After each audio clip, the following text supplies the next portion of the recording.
너 그러다가 좀 이따 피똥 싼다? 이게 잘 들어봐요, 조희대 씨. 조희대 씨. 잘 들어보세요. 어. 어차피 이재명 후보가 대통령 될 거기 때문에. 근데 이 지금까지 한 걸로 보면 대통령이 당선이 돼도 재판을 할 것 같아. 하려고 할 것 같아. 그러면 이거는 결국은 권한쟁의 심판 청구해서 헌법재판소로 가야 돼. 그러면 그냥 그렇게 생각하겠지. 지들이 깝깝하면 우리 계속 재판을 하고 헌법재판소로 권한쟁의 신청하겠지. 이렇게 생각하겠지? 아니요. 이게 잘 들어봐요, 조희대 씨. 조희대 씨. 잘 들어보세요. 어. 특검 안 되니까 특검? 이번 이 재판 불법 재판에 대해서 여러 가지 범죄 혐의점이 많아요. 그럼. 배당도 하기 전에 이미 재판 기록을 봤다든가. 그렇지. 이런 불법의 혐의가 짙어요 지금. 그렇습니다. 특검 도입해가지고 이번 이 불법 재판의 혐의에 대해서 다 파야 돼요. 그렇죠. 이 공격을 그대들이 감당해야 됩니다. 지금 이대로 가면. 멀리 가지 않고 직위원 신문대 조희대 낫다고 생각해요. 직위원을 제대로 못 뽑았죠. 그래서 해도 된다라고 생각하는 부분이 없지 않아 있었을 거예요. 석방 취소라던가 이런 부분들 검찰과 하모니를 이루어서 어마어마한 일을 한 거예요, 사실. 어마어마한 그때 우리가 어물쩍 넘어왔다고 생각을 한 거예요, 지금 대법관들은. 전략적일 것이다. 조희대가 바보냐? 그렇지. 전략적으로 다 그게 법을 다 아는 애들인데. 바보야. 근데 바보야. 그거를 바보가 아니라고 존재하니까 얘기가 자꾸 안 풀리는 거예요. 그다음부터. 그러니까 이제 불안감의 원인이 뭐냐 하면 불안감이라는 것은 상대가 나쁜 의도를 가지고 나를 공격해 올 때. 그러니까 지금은 이제 유권자 시민들의 투표권을 공격해 온 거잖아. 네. 그러니까 기호 1번 후보를 삭제해 버림으로써 무투표 당선시키겠다는 거야. 와, 심각하다. 이거잖아. 예. 그러니까 이제 시민들은 지금 나의 참정권, 나의 헌법상의 권리를 대법원한테 뺏기게 생겼기 때문에 네. 화도 나고 이거 못 찾아오면 어떡하지? 이거 완전히 네, 뺏기면 어떻게 하지? 불안하고. 일단은 항소심 재판부에서 무죄를 했기 때문에 시간이 더 걸리게 됐잖아. 지난번 항소심에서 유죄했으면 5월 1일 날 완전히 끝난 거예요. 끝났어. 3월 26일에 네. 만약에 유죄 나왔으면 끝났다고. 아찔하다고. 나 그 생각하면 아주 내가 아찔해. 김현수 대통령이라고. 그래. 통할 것 같아 진짜 생각하면. 너무 아니 5월 1일 날 아웃시켰으면 5월 1일부터 5월 12일까지 아직 열흘 기간이 남았잖아요. 네. 그럼 민주당에서 다른 후보를 냈어요. 그럼 어. 그래도 대선은 또 이겨. 나는 그렇게 생각해요. 어. 다행히 항소심 재판부에서 무죄를 했기 때문에 시간이 걸리는 거예요. 지금 문제는 속도전이거든. 그렇습니다. 속도전인데 그러면 조희대는 뭘 했냐 하면 원래 2심에서 유죄가 올라오면 5월 1일 날 보내려고 미리 준비한 거예요. 그런 것 같아요. 그럼 못 보냈네. 무죄 와가지고 네. 그럼 다시 보내야지. 그렇죠. 그 생각만 한 야, 거예요. 그래갖고 빨리빨리 해가지고 단순하게. 후다닥 해가지고 유죄 선고를 한 거야. 했는데 지들이 어쩔 건데라고 했는데 어쩌고 있잖아 지금. 지금 다 탄핵당하게 생겼어. 이 국회가 감히 우리를 탄핵한다고 상상도 못했는데 헌법에 다 있는데 그 사람은 헌법을 잘 몰라. 헌법에 제적의원 과반수로 그냥 탄핵하게 돼 있다고. 조희대 외 9명은 단 한 번도 자기들에게 도전을 해왔던 세력들이 없었구나. 단 한 번도. 그런 걸 겪어본 적이 없어. 겪어본 적이 없어. 상상한 적도 없어. 그리고 국회가 법을 개정해 가지고 자신들의 위상을 바꿔버릴 수 있다는 것도 상상한 적이 없어요. 항상 봐줬기 때문에 사법부의 일은. 상상한 적도 없었고 실제 그런 적도 없었고. 그렇지. 그러니까 지금까지 민주당은 우리 싸움의 기술이라는 영화 있었잖아. 거기 보면 이제 어떤 맨날 맞고 다니는 고등학생을 네. 어떤 옛날 쌈좀 해본 아저씨가 가르치잖아. 네네네. 백윤식 씨인가? 네. 가르치는데 배우가 그거잖아. 맨날 폰만 잡고 이렇게 쌈만 하는 놈은 너 그러다가 좀 이따 피똥 싼다? 이렇게 하고 와라바시 딱 나무젓가락 딱 꺾어서 팍 찌르면 그냥 볼로 가는 거야 이게. 그러니까 지금까지 국회에서는 대법원에 대해서 무기가 다 있는데도 이 무기를 한 번도 사용한 적이 없고 맞아. 맨날 빈손으로 말로 이렇게 투덜투덜만 해왔단 말이야. 네. 근데 저쪽에서 암수를 쓴 거잖아. 이게 지금 이 싸움의 양상은 서로 말로 다투는 또는 법으로 다투는 관계가 아니고 뭐 권한쟁의를 하거나 이게 아니고 조희대와 9명의 대법관들이 법과 법률과 관행과 자기들 내규를 다 어기면서 그렇습니다. 이게 무협지에서도 서로 겨룰 때 초식이라고 그러잖아. 서로 정해진 초식이 있어. 근데 이걸 안 하고 암수를 쓰는 거잖아. 암수 반칙을 한 거라고. 테이블로 머리를 찍었어. 네. 그러니까 주먹으로 이렇게 하기로 했는데 반칙을. 갑자기 돌멩이로 쳤단 말이야.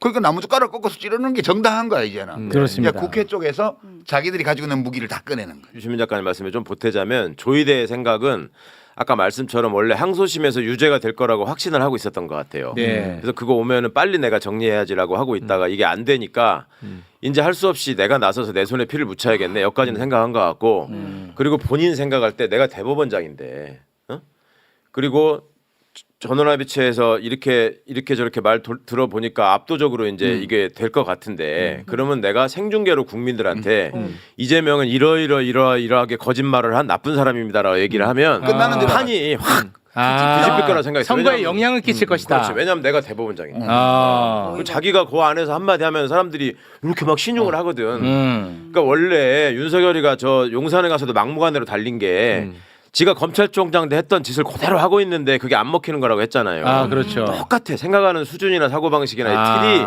조이대도 그 안에서만 쭉 이렇게 있었던 사람이고 네. 그러니까 조이대 입장에서는 아니 내가 처음 국민들 앞에 가서 이걸 얘기를 하면 이건 흔들린다. 이거 엎을 수 있다라고 생각한 거지. 개뿔 흔들려. 예. 아니 이재명 지지 여론은 더 강고해졌고 그렇습니다.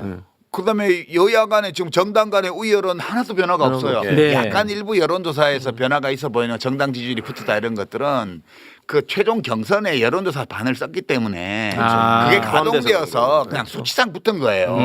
이거는 붙을 수가 없는 거야 지금. 그러니까 여론은 오히려 더 이재명 후보에게 유리해졌고 민주당이. 그렇죠. 그다음에 국회는 무기고를 열어가지고 지금 무기를 다 꺼내와서 지금 장전하고 있는 거야. 처음부터 일단 장전하고 탄창 끼우고 조이대는 그거 보고 있겠죠. 보고 있죠. 그러고는 이제 우리가 12일 날까지 니네 안 하면 이제 쳐들어갈 거야. 라고 지금 선포해 놓은 상태예요. 그렇습니다. 네, 그리고 지금까지 우리가 이걸 안 쓴 거는 니들을 존중해서 안 썼던 거야. 근데 니들이 반칙을 썼기 때문에 우리도 이걸 쓸 수밖에 없어. 라고 지금 통보를 해온 상황이에요. 그러니까 우열을 논하면 누가 우위에 있다? 국회가 국회다. 우위에 있어요.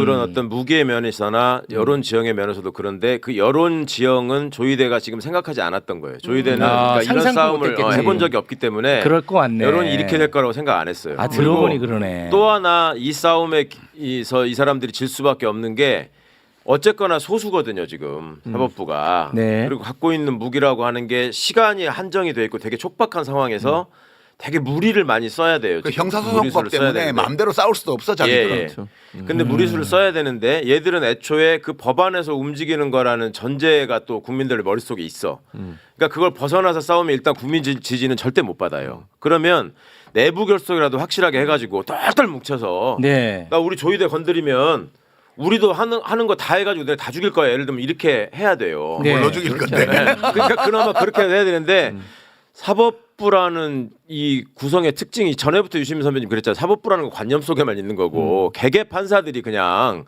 있는 거다 별개로 다 군집으로. 네. 그러니까 그 내부에서 지금 나 조이대 때문에 판사 못 하겠다고 생각하는 사람이 훨씬 많아 대부분이에요. 아. 그러니까 이게 내부 결집도 안 돼. 그러니까 이게 싸울래야 싸울 재간이 없는 거예요 지금. 헌법 몇 조예요? 84조.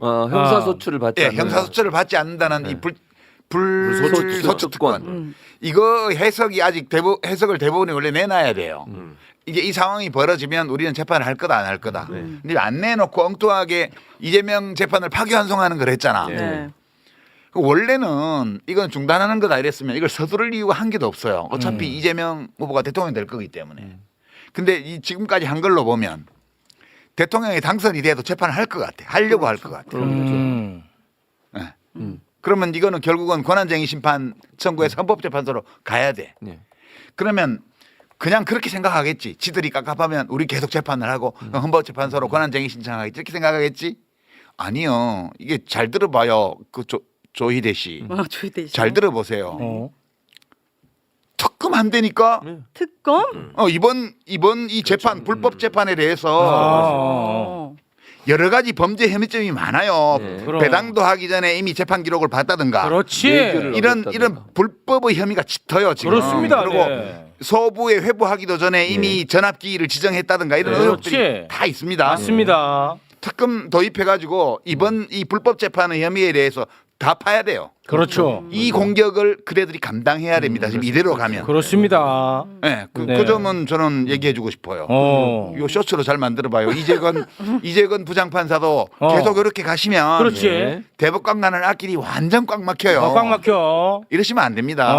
우리 헌법이 규정한 대로 법리와 양심에 따라서 재판 진행을 해야 돼요. 그렇습니다. 그러면 다소간의 어떤 가능성이 보일 수도 있어요. 그러나 이대로 이렇게 당일날 하루에 막 5가지 결정을 막 해버리는 이런 식으로 재판 진행하면요. 예. 특검 대상이다. 이게- 이재권 판사님 편하게 사셔야죠. 그럼 일부러 고난을 자초할 거예요. 아니 편하게 뭔데 필요는 사셔야죠. 없지. 뿐만 아니라 형사소송법을 지금 개정하려고 그래요. 그러니까 그것도 이 대법원의 이런 태도 때문에 일어난 일이에요. 사실은 그거 하기 상당히 부담스럽잖아. 네. 형사소송법에 대해서 대통령으로 임명된 사람, 그러니까 선출된 사람은 재판을 받지 않는다는 걸 명확하게 쓰는 개정안을 민주당이 지금 추진하고 있어요. 네. 이게 대법원 사태 때문에 이렇게 된 거예요. 만약 그렇습니다. 그게 없었으면 할 수 있겠어요? 맞아. 그러니까 자기들이 그냥 뭐 밟은 거예요. 한마디로 얘기하면. 그러니까 조이대는 사법 개혁의 선구자입니다. 그렇지. 예, 윤석열은 검찰 개혁의 선봉자. 아니 정말 진짜 중요한 법을 총탄처럼 쓰고 있다라는 표현을 맞아요. 썼었어요. 분명히 그리고 굉장히 정확한 비유였어요. 사법 쿠데타가 일어날 거다. 이거는 진압이 되든 안 되든 간에 아마 여전히 내란이 종식되지 않아서 법을 총탄처럼 쓸 거라고 표현을 했는데 지금 2시간짜리 내란이라는 표현을 윤석열이 썼죠. 그렇죠. 하면된 전직 대통령. 이걸 아마 6일짜리 사법 쿠데타라고 우기고 싶을 겁니다. 1일에 발의해서 어제 사법 연기를 좀 했으니까 전 6일짜리로 좀 부르고 싶은데 아닙니다. 사법 일탈이에요. 일탈을 한 거고 쿠데타를 할 만한 대단한 준비나 권력도 없이 자신의 힘에 대해 조금 오해를 한 사법부가 국민 과대망상이라고 표현했더라고요. 저는 과대망상이라 표현할 수 있고 각성된 시민이 가지고 있는 주권에 개입한 상황입니다. 이거는 어떤 한 사람의 권리를 침해하고 혹은 방어권 보장의 문제를 넘어서서 국민 주권을 그렇죠. 함부로 유린하려고 했던 사태로 분명히 기억이 돼야 되고 자 2시간짜리 내란이라고 해서 이를 넘어갈 수 없었던 것과 마찬가지 원리입니다. 6일간의 일탈이죠. 사법부의 일탈, 착각, 과대망상이라고 해서 이미 기수예요. 미수가 아닙니다. 이미 일어난 일에 대해서 그냥 넘어갈 수는 없다. 그러면 이건 국회가 하는 것이냐, 국회는 어떤 곳이냐, 선출된 민의기관입니다. 국민 주권이 요구를 한다면 이란 전제를 저는 꼭 요구를 붙이고 한다면. 싶다. 네, 라는 요구한다면 탄핵해야 된다. 저는 사실 좀 더 말하기가 어려운 입장이긴 한데요. 네. 네, 저는 그런 부분에서 순리대로 가는 것이다라고 하고 그 순리의 끝이 만약 탄핵이라면 어쩔 수 없는 거 아니냐라는 입장입니다. 네. 그러니까 이 법사위가 저는 굉장히 중요하다고 생각해요. 일단 하나의 사태로 장면화는 됐지만 얼마나 지금 대법관들이라고 하는 분들이 민심맹인지 민심에 대해서 모르고 있는지 전혀 모르는 것 같아요. 저는 시대맹이라고도 봐요. 시대맹. 시대에 대해서 전혀 읽고 있지 못하기 때문에 조어를 참 그런 잘해요. 부분들을 네. 법사위에서 보여줘야 되는 겁니다. 그들이 착각하고 있어요. 우리가 문맹인 줄 알아요. 글도 제대로 못 읽고 법조문에 대해서 얼마나 사람들이 열심히 공부하고 그리고 들여다보고 있는지 그리고 이해를 못한다고 생각해서 이렇게 하면 잘 모를 것이다 맞아요. 라고 생각했던 저는 좀 오만했다라고 저도 꼭 그런 얘기를 하고 비슷한 싶은데 이야기를 많이 들었었는데 네. 지금 그 대법관들이 다 서울대 법대 출신들이잖아요. 네. 그러니까 완전 그 나이 때까지 이제 법원 엘리트 카르텔 그러니까요. 그 뭐 자기만의 공부 제일 고관성 안에 잘해서 사법고시 통과하고 네네. 사법고시 통과한 사람 중에서도 제일 공부 제일 잘해서 공부 잘해서 판사가 되고. 판사들 그중에서 중에 제일 잘해가지고 대법관이 됐다. 대법관이 될 때까지 하늘 위로 올라가 버렸어요. 한 번도 바닥에 있어 본 적이 없던 사람들이기 때문에 그들만의 아성에서 성 안에 있는 거죠. 그러니까 자신들이 생각했을 때는 지금의 판단이 굉장히 옳아요. 그래서 이런 후폭풍이 있으려면 절대 예상을 못했을 절대 거예요. 예상 못했대요. 그래서 너무 깜짝 놀란 거죠 지금. 까무짝 놀랐답니다. 현재 재판관들의 의자하고 그렇죠. 대법원의 의자는 다르네요. 차이가 어마어마해요. 저 의자 바꿔줘야죠. 아, 의자도 바꿔야 됩니다. 바꿔줘야죠, 저거. 대법원 의자는 똑같이 낮추든지. 저거 자기 돈으로 산 거 아니고 다 세금으로 산 거거든요. 그래요. 우리 대법원장이 대법관을 다 임명할 수 있으니까요. 임명권을 줘서 그런 네. 겁니다. 그리고 헌법재판관은 3개의 기관이 나눠서 하잖아요. 그러니까 저는 조금 멀리 가지 않고 직위원 신문대 조이대 낫다고 생각해요. 직위원을 제대로 못 뽑았죠. 그래서 해도 된다라고 생각하는 부분이 없잖아 있었을 거예요. 석방 취소라던가 이런 부분들 검찰과 하모니를 이루어서 어마어마한 일을 한 거예요, 사실. 어마어마한 근데 한 우리가 어물쩍 넘어왔다고 생각을 한 거예요, 지금 대법관들은. 저에게 묻는 겁니다. 예. 자, 뭐 이거 이례적인 상황들을 다. 저는 예. 혀에 기억 장치가 있습니다. 예, 혀에다가 기억해놓고 그냥 물어보면 그냥 즉시 알겠습니다. 답변합니다. 예. 자, 방금 말씀하셨지만요. 사법부 예. 어떤 문제를 드러냈습니다. 분명한. 네. 개혁의 방향은 뭡니까? 지금. 법원행정처장이 법사에 나오면 앵무새처럼 얘기합니다. 네. 법과 양심에 따라 독립적으로 재판한다. 예. 그러면 이번 이재명 항소심 2심은 법과 양심에 따라서 법관 3명이 예. 합의해서 전부 무죄를 주지 않았습니까? 예. 그런데 이것을 뒤집었어요. 예. 그리고 대법원은 법률심이지 사실심이 아닙니다. 예. 이 법률을 무죄를 줬다면 법률 적용을 잘했느냐 예. 못했느냐 이것을 판단하는 거거든요. 예. 근데 사실심을 했지 않습니까? 예. 사실상 사실심을 한 거예요. 예. 왜 그랬느냐? 왜 그랬을까? 무슨 의도로? 예. 이런 걸 다 규명을 하겠다는 거예요. 저희는. 예. 이상하잖아요. 예. 다른 재판은 90일 이후 넘어서 다 더 끌기도 하고. 예. 그런데 왜 이렇게 하지? 그 더군다나 유력한 대선 후보고 그리고 국민들의 지지를 압도적으로 가장 많이 받고 있는 후보에게 예. 그래서 후보직을 박탈하려고 했던 거 아니야? 예. 이렇게 의심하는 국민들이 있는 거 아닙니까? 그렇습니다. 그러면 왜 이재명 대선 후보직을 박탈하려고 했을까? 예. 도대체 무슨 의도로 무슨 마음을 먹고 그랬을까? 예. 그런 생각을 했다면 예. 그걸 국민들이 알아야 되지 않습니까? 그래서 이렇게 지금까지 이 대법원 사태가 정치적 편향성과 선입견, 편견에 의해서 만약에 했다면 예. 그러지 못하도록 예. 법적인 제도적 장치를 해야 되는 거 아닙니까? 그게 뭔가요? 이후라도. 예. 그래서 우선 독일 같은 경우는 대법관이 300명이랍니다. 예. 우리는 인원이요? 지금 14명인가요? 예. 인구 대비 하니까 우리도 한 130명 정도 있어야 되겠더라고요. 네. 독일보다 우리가 사건이 적다라고 말할 수가 없을 거 아니에요. 예. 그래서 대법관 몇 명이 밀실에 앉아서 이렇게 저렇게 하는 것을 방지하려면 예. 사법부도 민주적 통제의 대상이지 않습니까? 네. 그럼 대법관을 좀 늘려야 되는 거 아니냐 예. 이런 거고 제가 법사위에서 법원행정처장을 상대로 물었어요. 예. 법관이 신이냐 예. 무엇이냐 아니다. 예. 그러면 헌법에 반한 판결을 할 수도 있지 않느냐. 예. 그러면 이 판결이 대법원에서 판결한 것이 헌법에 부합하지 않을 경우는 어떻게 하겠냐. 네. 그러면 그런 경우는 그것을 헌법재판소에 가서 헌법에 맞게 대법원이 판결했는지를 물어봐야 되는 거 아니냐. 사심제로 가자 이 네. 말씀이시죠? 이것도 사법개혁의 하나죠. 예. 그 방향은 당에서 합의가 된 겁니까? 아니면 지금까지는 정 의원님 합의가 생각이- 됐고 예. 곧 법안으로 통과시킬 예정입니다. 예. 자, 상대편 얘기 좀 여쭤보겠습니다. 어떻게 됩니까 지금? 그건 국민의힘. 상대편에게 물어봐야죠. 어떻게 전망하십니까? 저는 예. 남의 지금 얘기이기 때문에 예. 제가 뭐 관여할 일은 아니지만 예. 아니, 논평을 한다면 네. 아니 국민의힘도 공당 아닙니까? 예. 공당에서 경선 과정을 거쳐서 당원과 국민들의 지지를 받아서 대선 후보를 뽑아놨어요. 예. 그럼 그 사람이 대선 후보 아닙니까? 예. 근데 김문수 후보는 일정 포기하고 중단하고 나를 끌어내리려고 하고 있다 이런 식으로 말하고 있지 않습니까? 예. 그럼 그런 경선 못 알아죠? 정당인으로서 말입니다. 네. 끌어낼 방법은 있습니까? 없습니다. 없죠. 네, 예, 법적으로 하면 무조건 김문수 당연합니다. 예. 네. 그리고 어느 누가 얘기했던데 한독수 씨는 예. 천원 당비도 안 내본 사람 아니냐. 예. 이거는요 심각한 정당 민주주의에 대한 침해고 훼손이에요. 예. 그리고 헌법 8조에서 보장하고 있는 정당 활동의 자유 예. 이런 거에 대한 헌법적 침해예요. 예. 그러면 지금 정 의원님 말씀하시는 거는 한덕수 후보가 여러 네. 가지 명분상, 실질상 드랍할 것이다. 이렇게 예상한다고 제가 저는 결국은 못 버티고 네. 저는 드롭할 거라고. 드롭이 더 맞습니까? 기부업이 더 맞습니까?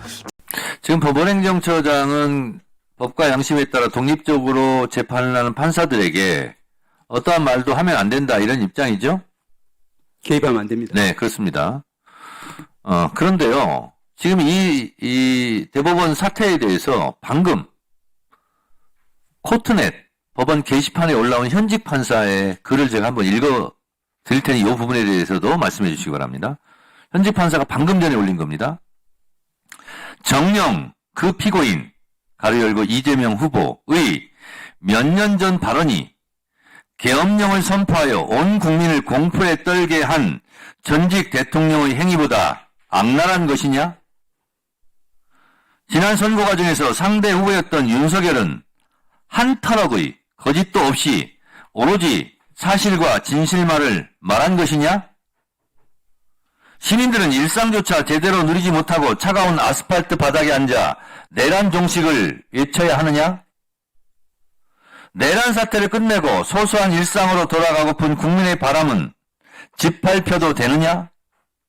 특정인이 대통령 당선되는 것을 결단코 저지하기 위해 사법부 독립과 법관의 직업적 양심을 정치 한복판에 내팽개쳤다.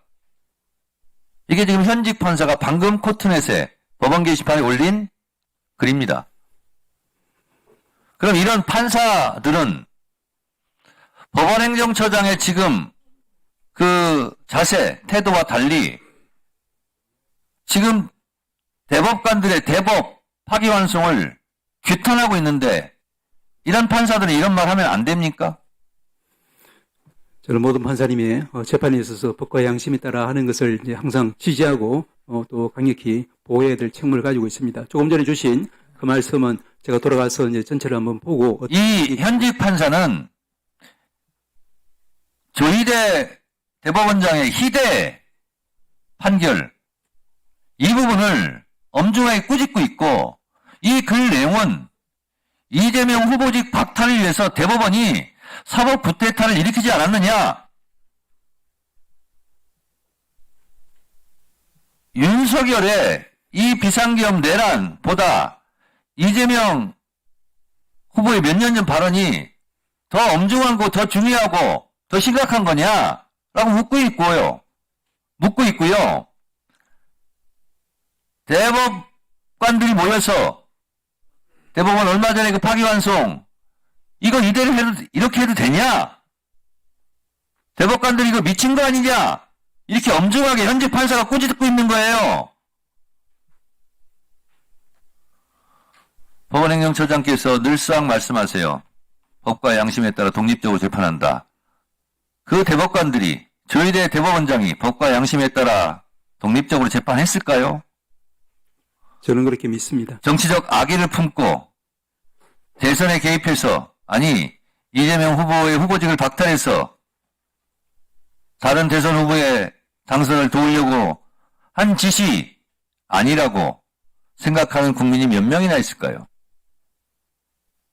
법관들은 정저지화입니까? 법관들이 그렇게 판단하고 판결하면 모든 국민들은 그대로 다 아무 말 안 하고 사법부의 판단을 존중합니다. 라고 지금까지 그래왔듯이 이번에도 그럴 것이라고 생각했나요? 세상 물정 모르고 판사들이 자기들만의 골방 민심,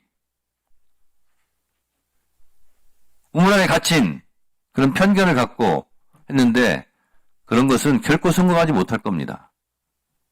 이성윤 의원님 질의하세요. 윤조실 국회의원 이성